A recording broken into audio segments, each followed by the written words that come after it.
So if you are rich in health, you will be rich in life. មនុស្សគ្រប់គ្នាសុទ្ធតែចង់មានសុខភាពល្អប៉ុន្តែមិនមែនមនុស្សគ្រប់គ្នា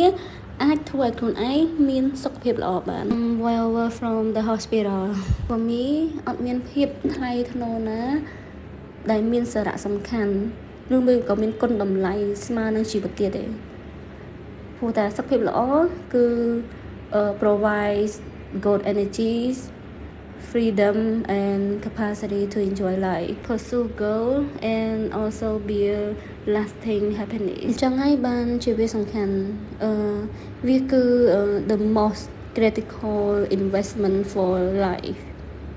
for a fulfilling life, you know. ដល់តែដឹងថាសុខភាពល្អមានសារៈសំខាន់អ្វីខ្លះទើបបានអ្នកទាំងអស់គ្នា